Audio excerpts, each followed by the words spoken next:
Today we're here with a 2007 Subaru Forester. This is the SG model and it has the turbo 2.5 liter engine. This car has wasted my time and has frustrated both me and the owner.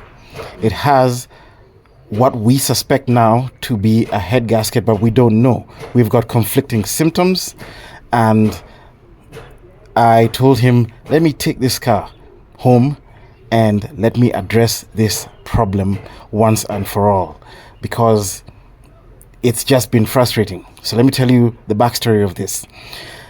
He gave it to a friend of his who drove long distance with his family down from Nairobi to Naivasha. That is around a 200-kilometer trip, thereabouts. On their way there, the car overheated. So they stopped at a gas station, and one of the mechanics at the gas station told him, you know what, rather than waste time, let's pull out your thermostat, buy you some more time so that you can either get to your destination or get home. So they pulled out the thermostat, filled it up with coolant, went back on his way, and he went easy on the car. From that time, he didn't want to peg the meter.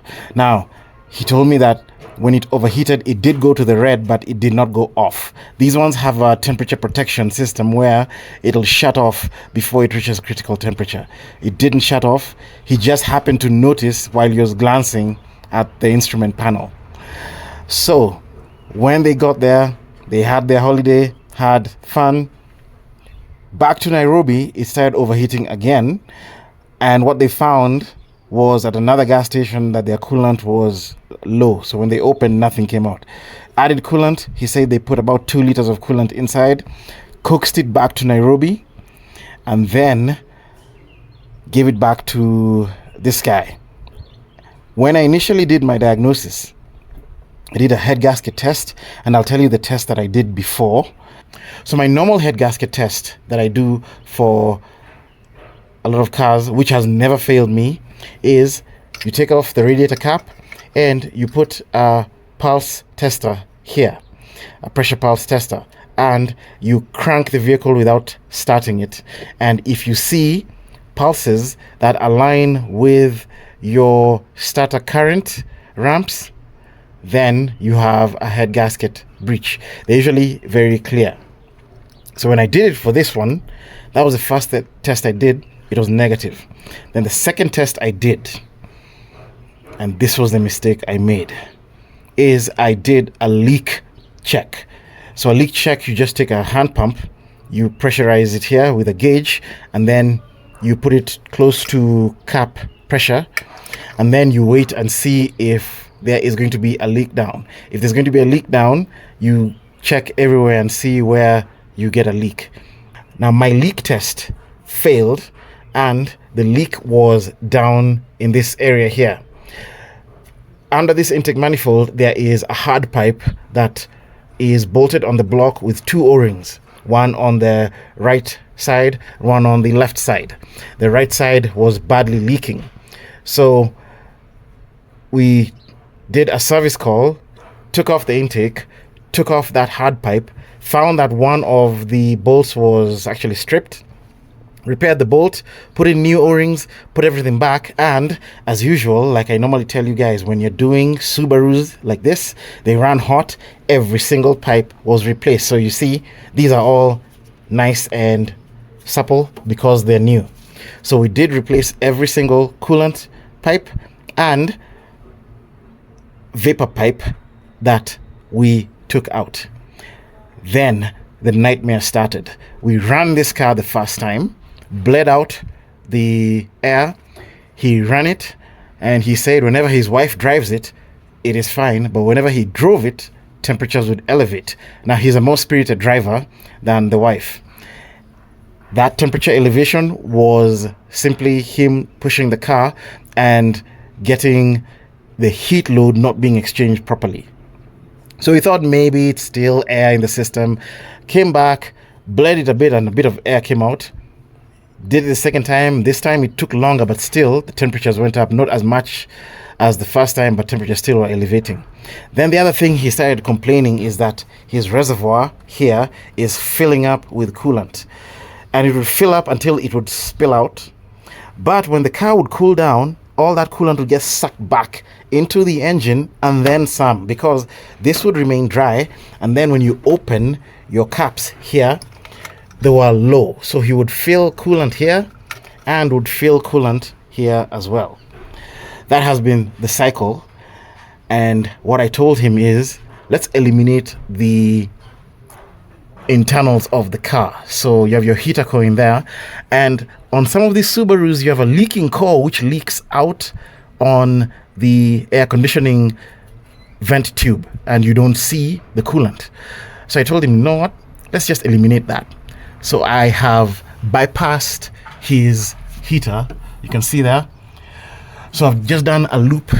The heater line is coming from the engine going back to the engine. Now when we did that, this car no longer overheats, but it still expands coolant abnormally, and it still loses coolant. So that's where I told him, you know what, let me take this car home and let me figure it out once and for all. So that's what we're here to address. The question is, do we have a head gasket problem? The probability is very high. So I am not going to use my pulse test because I no longer trust it. But before that, what error do you think I made at the beginning of the video when I was telling you how I used my pulse test? I made a mistake, and pause this video and just think, from what I've told you, what mistake do you think I made? Okay, so the mistake I made was I did things in reverse. I should have done a leak down test first, then repaired the leak. And as I'm repairing the leak, I should have warned him, look, you know what? This is a leak. That's what has caused your overheat. Let's seal up that leak. But there's a very high chance that you could have a head gasket breach. But I cannot do a head gasket test now. Do you know why? Because I have a leak. When you have a leak, you cannot do head gasket tests. It's impossible. You need a completely sealed system to do a head gasket test, and that was a mistake I made. So now we're going to do things the proper way, and we're going to gather as much data as possible and see what is wrong with this car. Let us begin. First, preliminary check. If you look, our coolant is very clean, nice and clean there. Let's come here, nice and clean here. No oil in the coolant at all. So what we know is there is no cross-contamination between oil to coolant. What about between coolant to oil? Let's come to our dipstick, pull it out, and check that out. There is no oil and coolant mixture in here. So there is no cross-contamination, and that oil is a bit excessive. But that's not our issue. There is no contamination from coolant to oil. And before you ask me, what about the transmission? The radiator is new. It has been changed. And when we changed it, there was no oil to coolant contamination inside the tranny. That is not our issue. So let me run you through quickly the tests that we are going to do. Test 1, we're going to do a leak check on the system. Test 2, we're going to do a cold pressure breach test on the system, cylinder pressure breach test. Test 3, we're going to warm up the engine, and then we are going to do a hot cylinder pressure breach test on the system.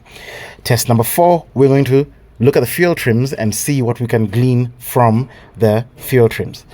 Test number 5, we're going to do a cap integrity test. So there are two caps here. There's this cap. This is 108 kPa. And this one here is 137 kPa. We're going to test whether they are sealing correctly and releasing at the correct pressure. And then lastly, test number 6, we're going to do an expansion and contraction test onto the system. The result of these 6 tests is going to 100% give us enough data to make a call as to what exactly is wrong with this car. Here's my first test, the leak down test. We're going to take our hand pump with one of these adapters, and I like doing it on that reservoir over there. Let me set that up, and I'll pressurize it. Now, you need to make sure that you pressurize it to the correct cap pressure. This is 108 kPa, and this is 137 kPa. So what we'll do is pressurize it to the max, which is 137 kPa. 137 kPa is what? We are at around 84 kPa here. That is atmospheric pressure. So let us calculate the kPas into PSI for the extra above the atmospheric pressure, and I'll tell you what that is in PSI. All right, so my atmospheric pressure here is around 83 kPa. So we're going to do 83 minus 137. So the cap pressure is going to max at 54 kPa. That's above atmospheric pressure. So let's go here to kPa to PSI. 54 is 7.8, basically 8 PSI. So I'm going to pressurize the system to 8 PSI. Okay, I am in the system, and I have just gone slightly above our cap rating. I pressurized it to about 9 PSI, and that's my gauge. So let's wait for about 5 minutes and see what we get after that. Okay, it's been about 10 minutes. Let's look at our gauge, and as you can see, we haven't moved a millimeter from where we were. So that confirms it. Leak check passed.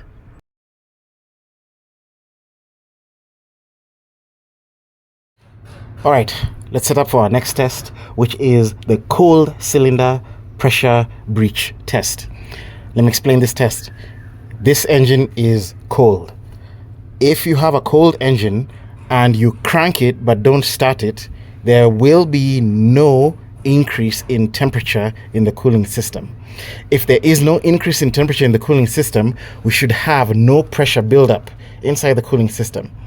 If we detect a pressure buildup inside this cooling system, then it's only coming from one place, from the combustion chamber through the head gasket into the cooling system.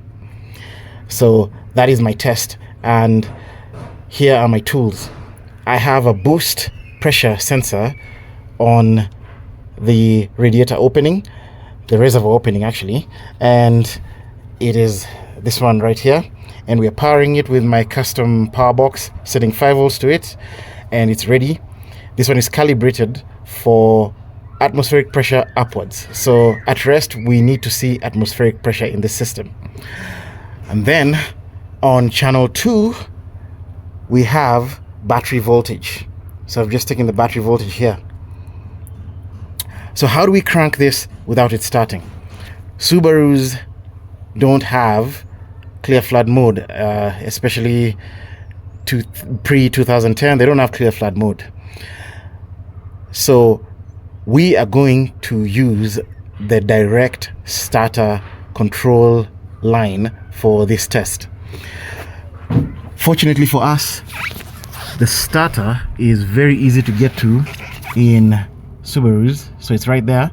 I've removed the control line and I have put a jumper cable, and my jumper cable just comes right here to the battery. So when I hit positive there, it will jump the starter and the starter will turn. This engine will not start up, but it'll crank. Now, this starter has a problem. Listen to this. Yeah, that buzzing sound. Free diagnosis for you, my guy. You have a bad starter clutch. That starter is about to go out. So let's go set up the Pico for this capture. I'll show you how I set up for it. Alright, so let's start up this scope and I'll show you my settings. So for battery voltage, I'm taking it on channel A, just regular, and my boost pressure sensor is on channel B. First, let us just make sure that we are at atmospheric pressure, which we are at. That is 83.6 kPa. That is good. So let's park that. Now the reason why I'm taking battery voltage is when the starter is cranking, when starter current goes up during compression, battery voltage will go down. So for every compression peak, I will get a downward hump here. Now I do not want to lose my capture and I'm alone. So let me come here to my trigger and I'm going to set my trigger to a single shot and I'm going to put it right here at the beginning, and it's on single shot. So when I start cranking, this voltage is going to drop. Immediately that voltage drops, it's going to start drawing, and once it reaches the end, it's going to pause this scope and wait for me. So let's go and crank it at the front. I need to crank it for a healthy amount of time. We're going to do it for around 10 seconds. Ready? And here we go.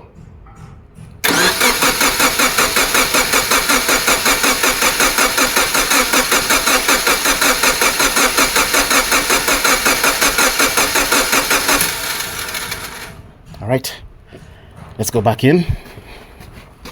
That should be enough.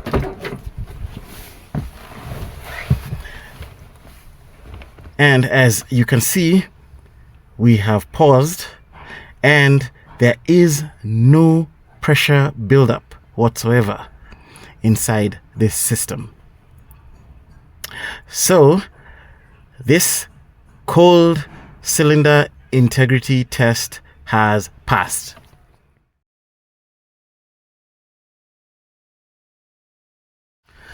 All right, and just so that you are satisfied that my equipment is good, I just want to test whether this sensor is working. So the scope is running and we are in scroll mode. Let's go to the front and I'm going to blow into this sensor here, and if it's working, we should be able to see it register on the scope. So here we go.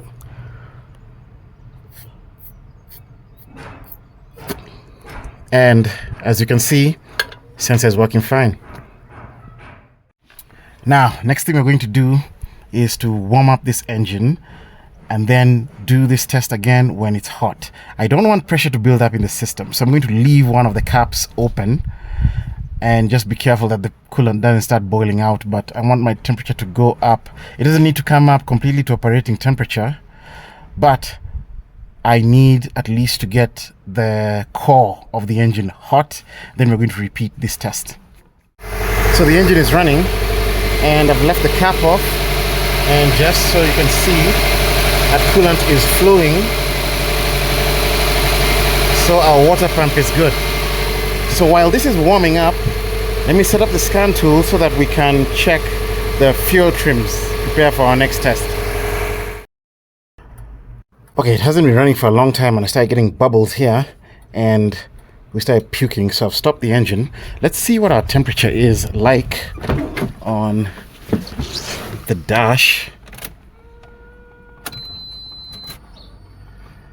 So that's where our temperature is, slightly shy of operating temperature. So let's call this hot and let's do now the same test, but this time on a hot engine. Okay, Pico is set up for the next test. Let's go out and we're going to do our cranking test. We're set up for that, and here we go.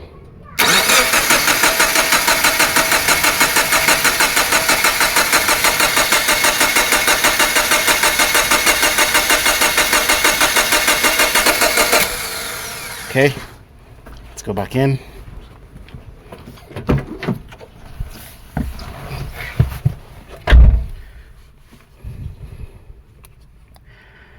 And doesn't look like we still have an issue. So let's filter again. B. And then we come here to where we began cranking.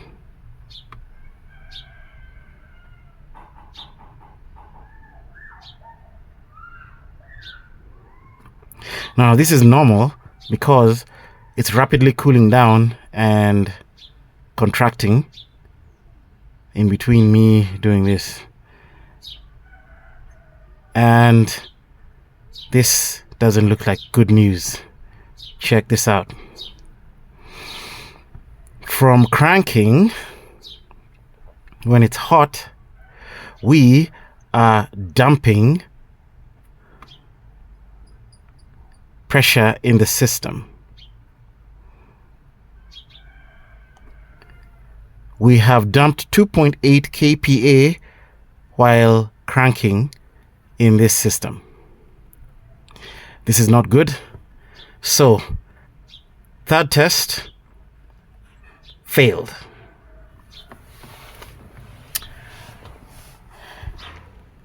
Let's continue though. We still need to do our other tests, and then I want to revisit this again. So let's go to our next test. We're going to combine the next two tests together in this setup. So the next one is the fuel trim check and the cap integrity check. So our cap integrity check, we are testing whether this cap is able to open at the correct pressure, 108 kPa, and also this other one, which is 137 kPa. First of all, let me explain how this works and then how we'll test it. So this cap has got two sealing points. There is this lower sealing point here that seals the inner lip over there, which is the main pressurized chamber. Then there is the top part over here that seals this upper chamber, which is expansion chamber. This is a valve. So when the pressure in the inner chamber increases, the valve lifts up and opens and allows that pressure to puke up to the expansion chamber. And in here we have a small opening, which is right there. So that's my opening, and that opening opens to the vent tube here. So when the pressure reaches 108 kPa for this cap, that's the limit. So it begins to lift up. When it lifts up, it allows liquid to come up, and that liquid will vent here, and this one comes all the way around here, and then it goes to our expansion tank. The same thing happens with this one. So it's a bit harder to open. Why Subaru decided not to put handles, I don't know. So we have the same thing.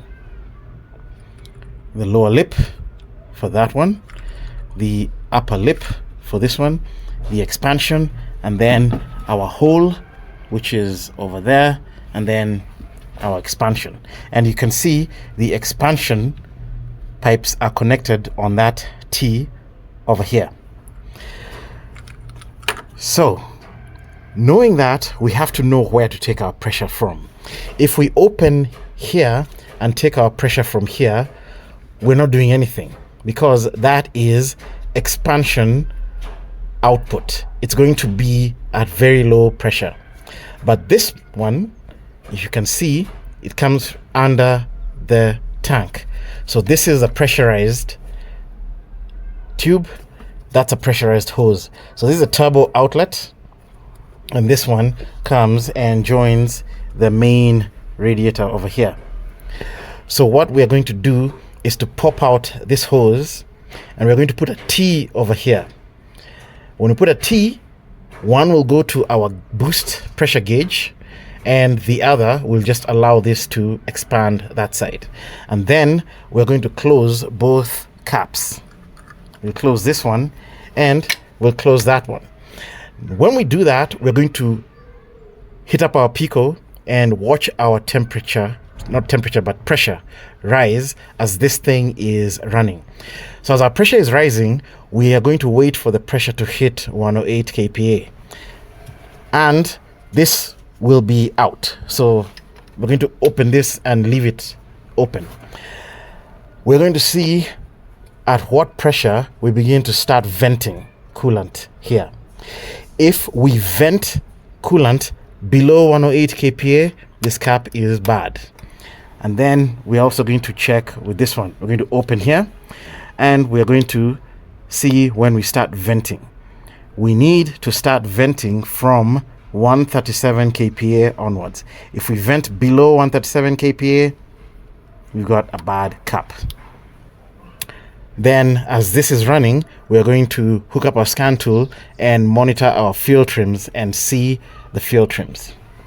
Let me now explain about the fuel trim. So why are we taking fuel trim?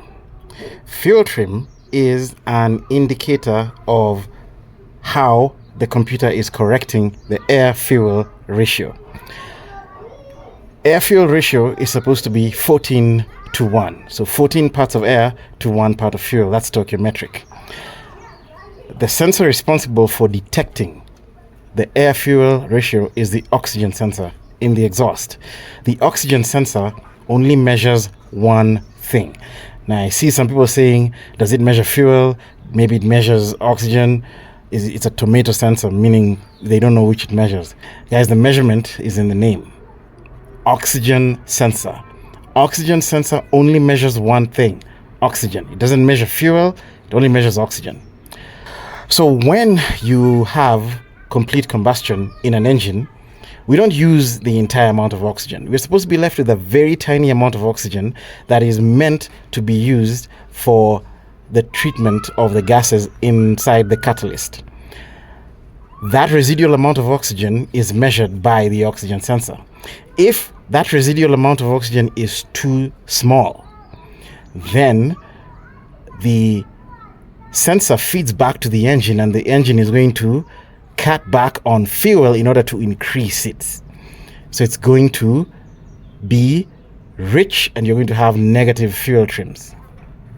If that residual amount of oxygen is too much, the sensor will provide feedback to the engine and the engine will respond by adding a lot of fuel. So you'll see positive fuel trims. Now, fuel trims are always positive, negative, they fluctuate. Frankly, I like to see plus minus 5%, nothing more than that. If we start seeing fuel trims that are way negative, then it's an indicator that we are losing oxygen. And the way we are losing that oxygen is when we are compressing it, it's escaping into our cooling system. So that is the fuel trim test. Now that test alone doesn't tell us much about this, but if we combine it with all the evidence that we've gathered, then it'll tell a picture. So let's set up for this. There's my T, and my T is connected to my boost pressure sensor, and that's the only channel on the pico that we're going to use. So we've popped off that hose, filled up the reservoir, then we've also popped off this hose here, filled up the reservoir. So what I will do now is, before I do anything, test to make sure that I have enough strength on my hoses there to support the test that I'm doing. I've done this before and this can support up to about 16 psi, but I'm just going to show you how to test it. So I've put back my leak pressure tester and I'm going to pressurize that system while watching on the pico over there. And the first thing I want to do is set up my scaling so that I can see where 137 is, because 137 is the max here. Okay, so on this boost channel, I've multiplied my scaling by 4 because I want this to spread out nicely to where I can see it. And then I'm going to pull this down here. So I'm going to put atmospheric pressure on that line here, and then we'll go up. Now let me take my cursor here, bring it down, snap it to 137 kPa. So that's 137 kPa. And then I'm going to come here and pump up my system here and watch this until we reach 137.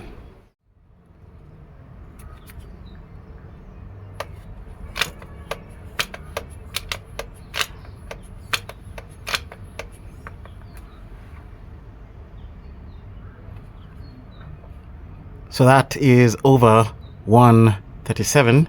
So this setup is going to hold, and let me just go up until the end of the green there, and you can see I'm going off scale. So my setup is working. Let's proceed. Now, in case you're wondering whether we will have a problem with coolant coming into my sensor, no, we won't. As long as you don't open that and make sure that it's airtight, it's going to push air, and what you're going to read is the column of air squeezing onto the sensor. So coolant will never hit that sensor. If you have a problem with it venting in this tube, and specifically right at the sensor tip over there, that is the only time coolant can rush in. So as long as you do not open that, you should be safe.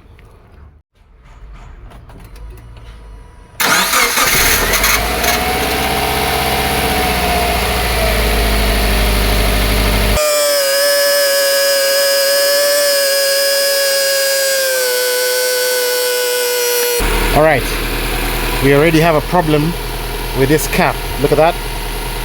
We are venting, and let's check this one. This is fine. So this cap is bogus. We've not yet reached 108 kPa. What are we at? We're not even at 90 kPa. So one bad cap due for replacement. Now this is a new cap, but as you can see, it's not a good cap, and that's tight. So yeah, one cap bad. Let us now test this one. We'll have to wait for the temperature to keep going up so that the pressure comes up.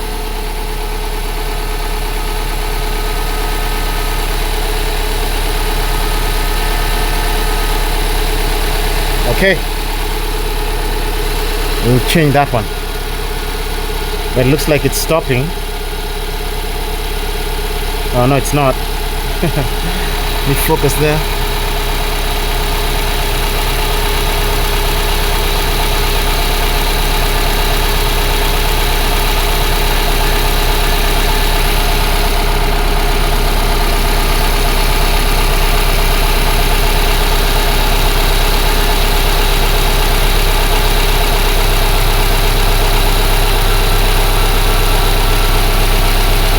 Okay, it has stopped. So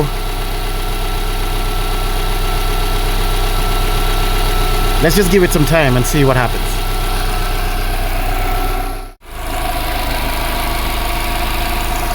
Okay, I take that back. I don't know what was happening there, but we've stopped venting.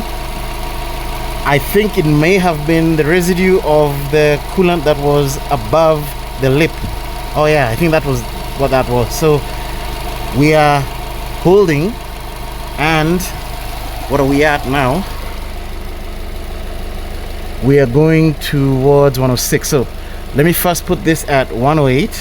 Come here, snap this to 108. Okay, so as it's going there, let's watch that. That's a cool test. I like that. So let's keep watching that as our temperature goes up. Meanwhile, I've pulled up the data pins. here for the engine, and our mass airflow is good. Look at our long term, short term. Look at this long term. I do not like that long term at negative 9.4%. We've passed our warm-up phase. We're already idled down, and we are at operating temp. This is not a good fuel trim. So this is another piece of evidence. Fuel trim test failed. I'll keep monitoring this, and it's not the mass airflow, because at idle we should be around 2.8 grams per second, maybe a bit high. Let's pull up the RPM first. So let's look at engine speed.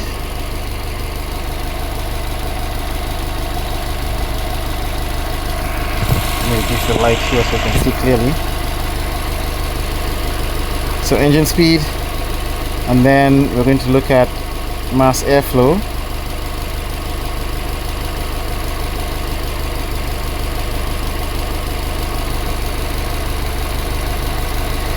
And then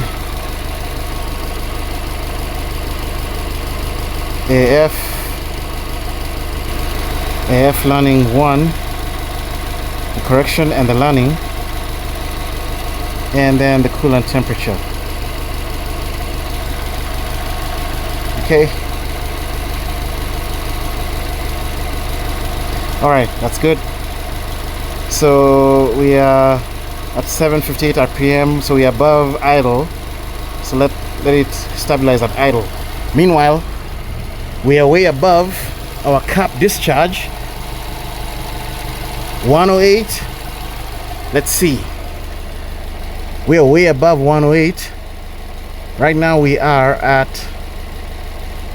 120. So I'm going to call this cap good. Actually, it's better than good. It's holding better than expected. So I take that back. This cap is very good. I still want to see when it starts to vent. So now we're also going to focus on this one. Temperature still going up, pressure still going up. Let's keep monitoring. Now let's come here and put our pressure at 137. Wait for it to come at that line and see what goes on.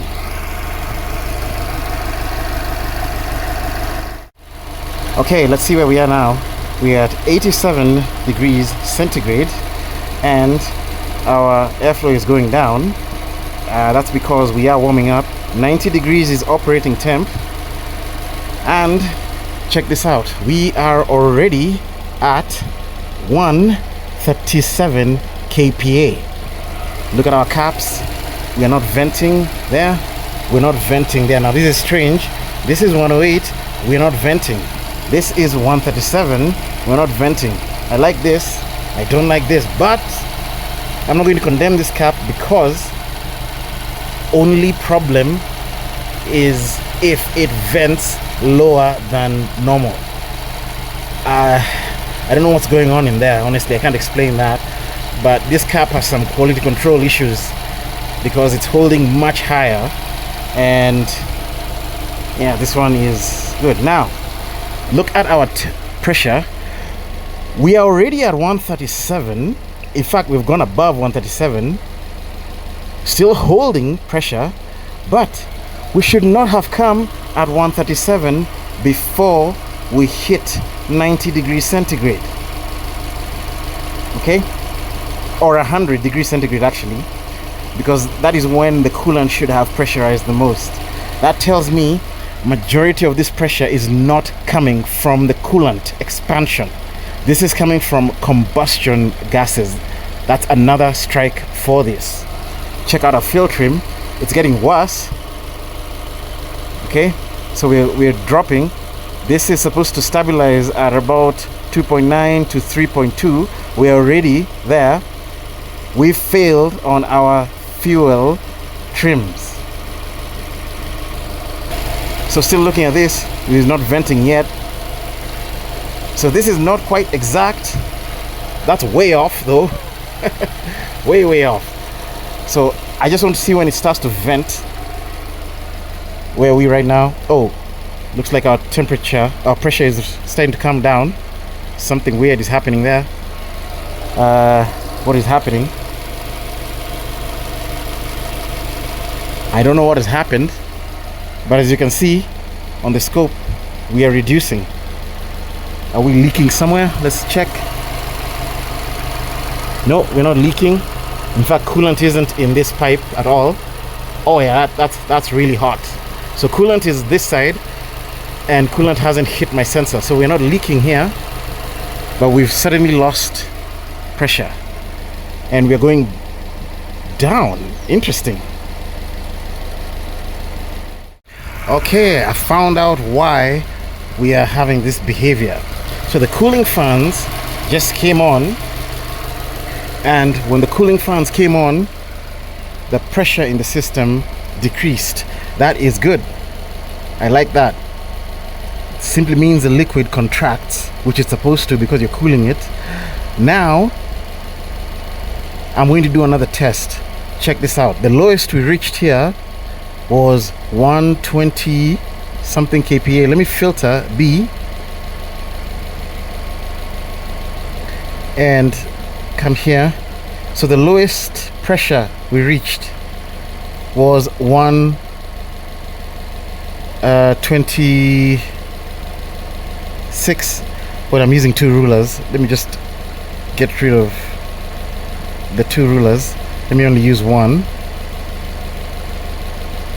So the lowest pressure we reached was 124.7 kPa, and we went to 89 degrees centigrade on our scan tool. Now you may wonder why I am doing this. We have a very slow leak into the combustion chamber. I want to see, again, remember this is a closed system. Check that out. We're still not venting, and we're still not venting here. So this is a very closed system, tight as a drum. If that's the case, let the temperature go up again, and what I want to see is the cooling fans come on. And when the cooling fans come on, I want to see that pressure go back to exactly the same place. Okay, if we have a different pressure, then we are going to conclude that as time goes on, we are adding pressure into the system. So let's wait for the cooling fans to come on again, and I need to watch the temperature here.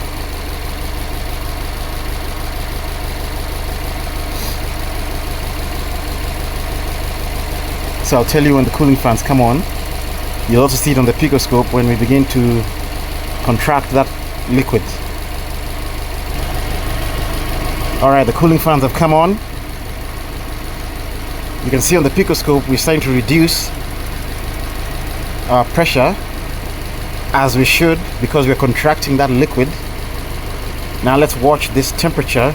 We should start dropping it.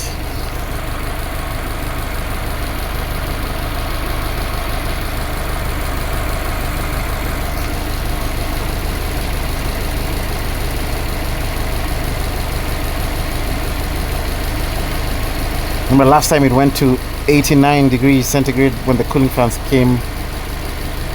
went back off.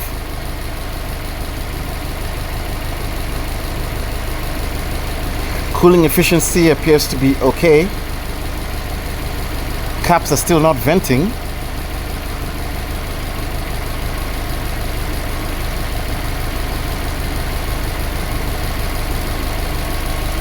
All right, so there we go.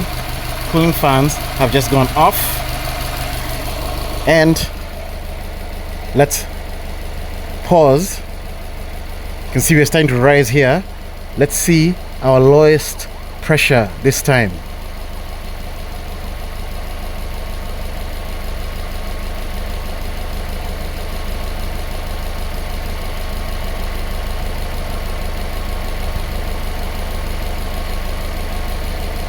127.5 kPa. So this still looks good. Let's wait a third time. Cooling fans are on. Dropping.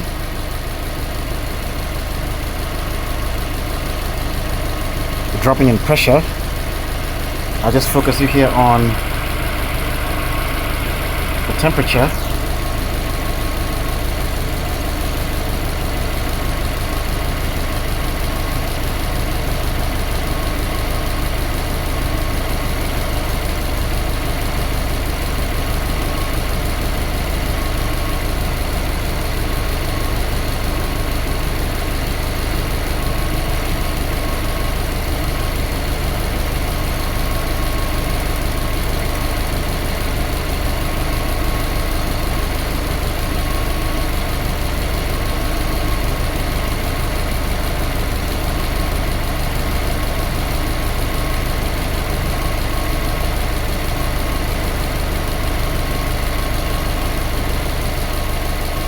We're off. 90 degrees. And check out the picoscope. That is our smoking gun and the money shot right there. Check that out, guys. We have added to this system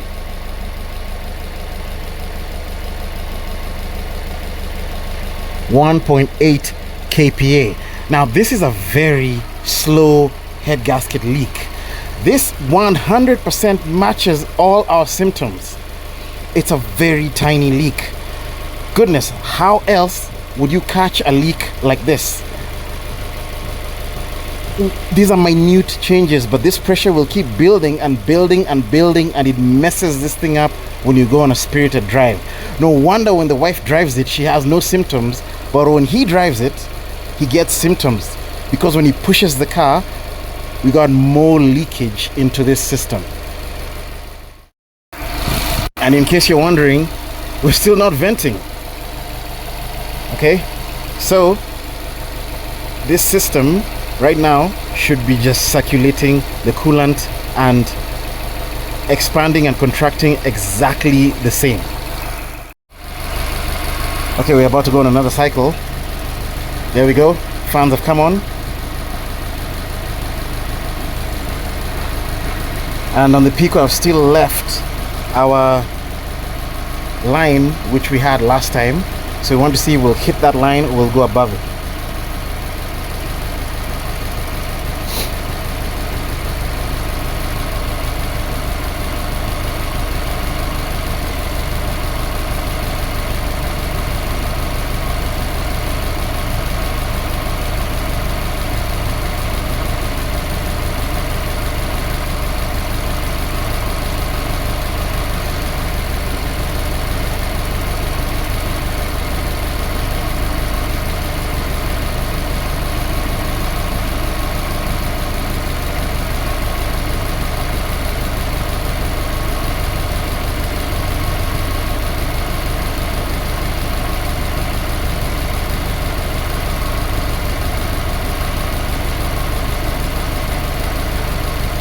Cooling fan has gone off.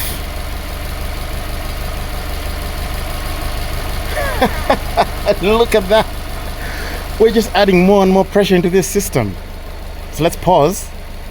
Check that out. Now we are at 131 kPa. Oh man, let's go for another round. I like this. I like this. All right, we're going for another round, and it's taking shorter and shorter for it to hit 95. Okay, so the duration is shortening, which means cooling efficiency of this thing is decreasing as we're just sitting here. Why? Because we are adding gases into this system. There we go. Cooling fans have come on.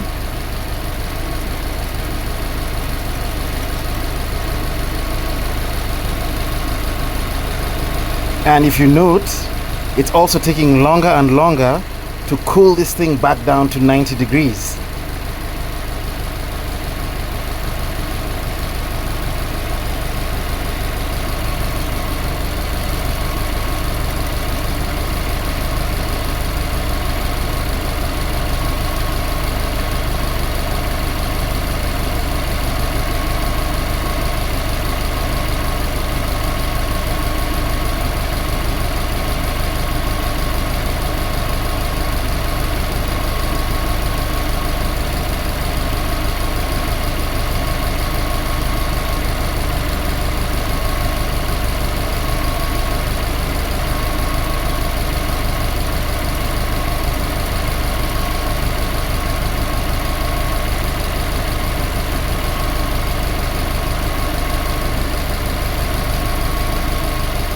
cooling fan's off.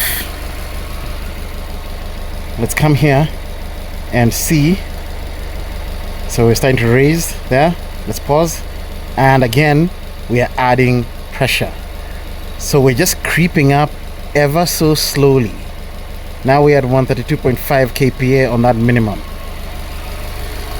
Guys, this is going to reach a point where our minimum expansion is always going to be above our caps. And then we're going to keep building and building, and this thing is going to start venting.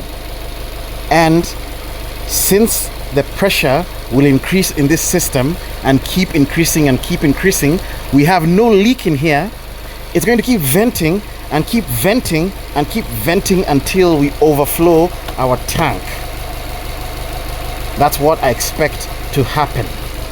And that's what has been happening actually, but I want to show you that. Now that I know how this works, we need to make sure this liquid contracts quickly. How are we going to do that? We are going to use our cooling fan. So this is my relay. I've taken it out. Let's see where our power is. So I'm connected to ground here. So when I have power, my test light lights up. So this side is my power supply, which means this side is going down to my cooling fan. So I'm going to take my probes. So focus you on that pico. I'm going to probe in here to my side that's going to the cooling fan, and then the other side I'm going to apply power to my cooling fan. So let me put this away, and so here we go.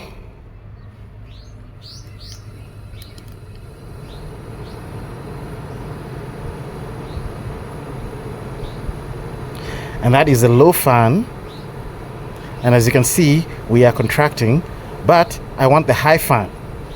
Okay, so let me leave that one and come to this one.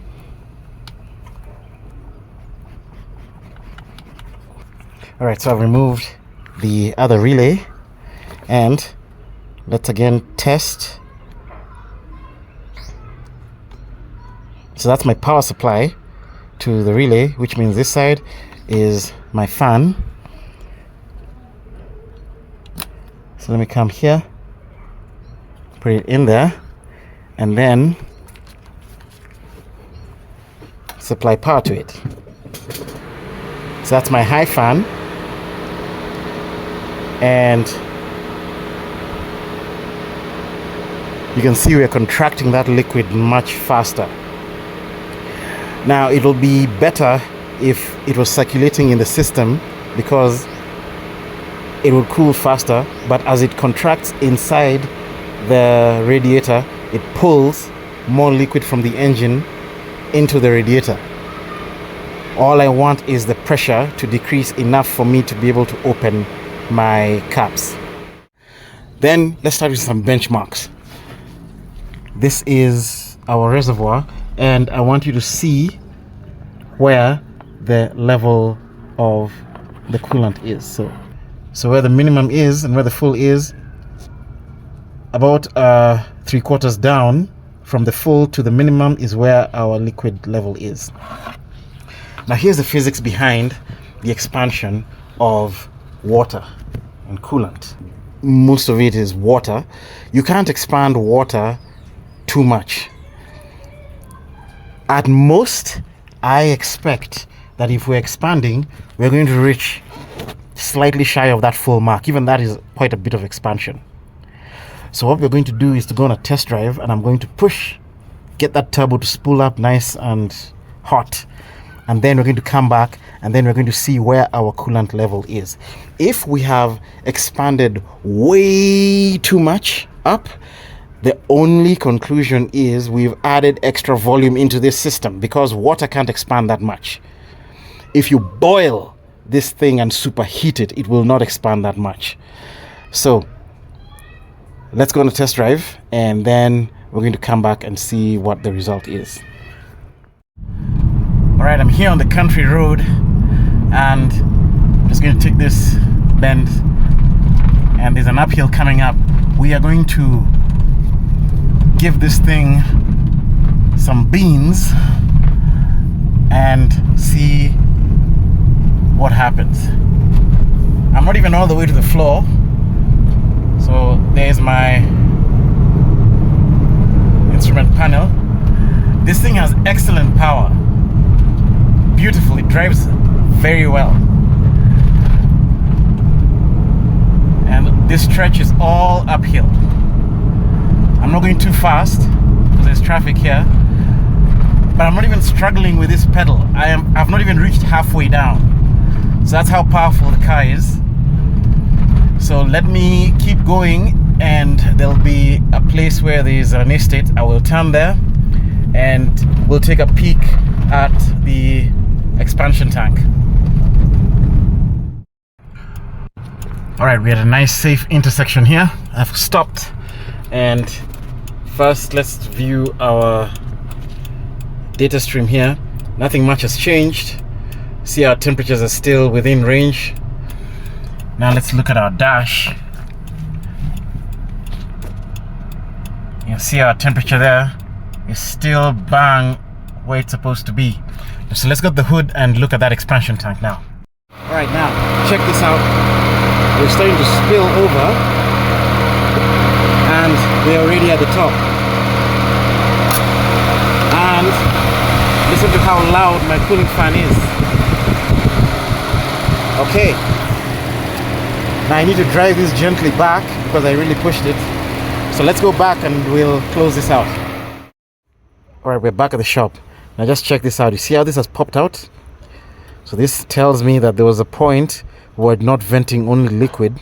We actually pushed a gush of gas in here, and it pushed this up. So there we have it. It is full right up to here. That's where the liquid level is. So we are done with this.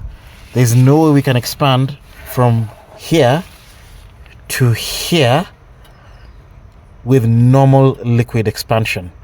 This is additional volume that has been added into the system. Now, our expansion test has failed right here. But now we're going to let this thing cool down, and then we're going to come back and look at it. So let me give it about 2 hours. It's been 3 hours, and this car has cooled down nicely. And let's see. So look at that. Let's take a flashlight, and we're going to check in there. There is no coolant in this reservoir whatsoever. Okay, so expansion tank is bone dry. Let's open the radiator. This one is hard to open. Let's open this other one.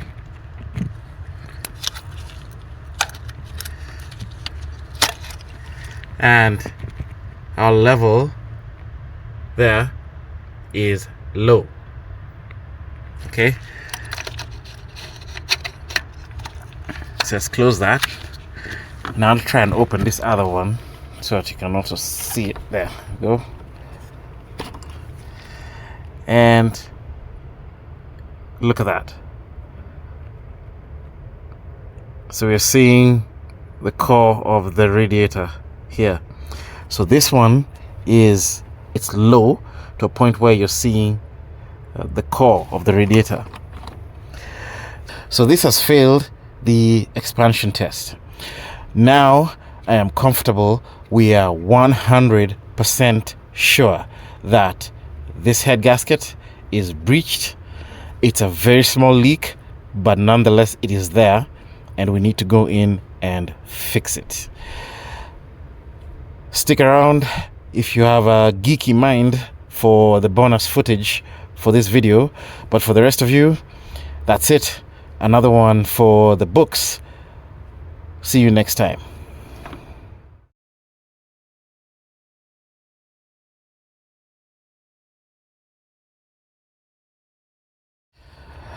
All right, for you nerds out here, let's explain a few things.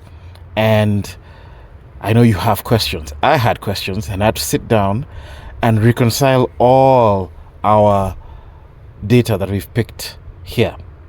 So let's start with what I've learned. So the first thing I've learned is always do a leak check at the beginning, right off the bat. And if your leak check fails, advise the client where the leak is, find that leak, solve it, but let the client know that there is no way to do a head gasket integrity check until we seal the system.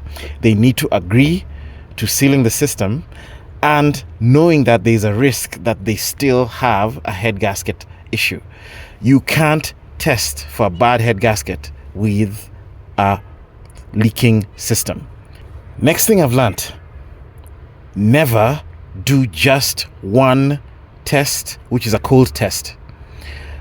Always do two tests, one when cold and then a second one when hot. You saw it yourselves. This engine, when cold, seals perfectly. We don't have a head gasket breach when cold, but you hit this thing up, those heads kind of open up and you begin to have a leak at higher temperatures. Next thing I've learned is after you do a cooling repair and service, take time to do a cap integrity check. Doesn't take long, and you can do it with your expansion check, which is the next thing, which is the next lesson. Always do an expansion check. Know that these systems, when they are closed and when they do not have any breach, you cannot lose coolant, which means what you expand, you contract to exactly the same amount.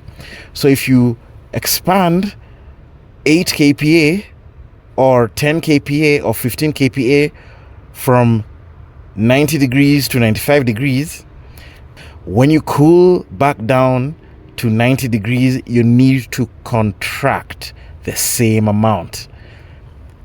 This is physics. You can't add matter to a sealed system. If you are adding pressure, then it is external pressure, which means it's only coming from the combustion chamber. So now let's come to some interesting questions. First question is, how come our coolant is being sucked back into the engine, yet we have a head gasket breach? I have always taught my clients that if you see your reservoir empty out and go back to the engine, you have either a problem or it's okay. It's okay if it goes back to the same level. But if you go back and you drop the level, you have a leak. Those are the only two things that I've been telling my clients. That is not correct. We have seen in this live system, we have a head gasket problem, but we are sucking back our coolant. How do we explain this? It's actually very simple if you think about it. The only time you would expand and cool down and remain here expanded is if your head gasket breach is only one way, which means it's breached from the combustion chamber to the cooling system and there's no consumption of coolant. If that's the case, you're going to add volume to the system, and when you cool down, that volume will remain in the system and your coolant will remain inside your reservoir. And then when you pop open your caps, you're going to hear psst, that pressure release, and then you will need to dump back your coolant from here into the system. But guys, think about this. What if you are dumping combustion gases into the system, which we are, but dumping it at a very low rate, but consuming coolant at a higher rate than you're dumping? If that's the case, you're going to expand while hot, and then while you're burning coolant, you're substituting it with gases. When you shut down this system, it's going to bubble up and come here and escape. That's going to leave you with a net decreased volume. So when this system cools down, it's going to suck everything from here back into the system. So if you have no leaks, which you don't have externally, and you lose coolant, the only other plausible, reasonable explanation is that you're burning that coolant and you're consuming it into the combustion chamber. In our case, that is supported by the fuel trim. We are pulling in coolant into the combustion chamber as well as oxygen, and we are diminishing the amount of oxygen that will go into that cylinder, thereby giving us a false rich condition. And that is what we have. And the last question: why is it that this system used to overheat consistently on the owner until I bypassed the heater core? Then it stopped overheating. And as you saw today when I went on that test drive, we never ever moved from halfway of operating temperature. We did not overheat. Again, the answer is very logical. What I've simply done is shortened the path of your coolant.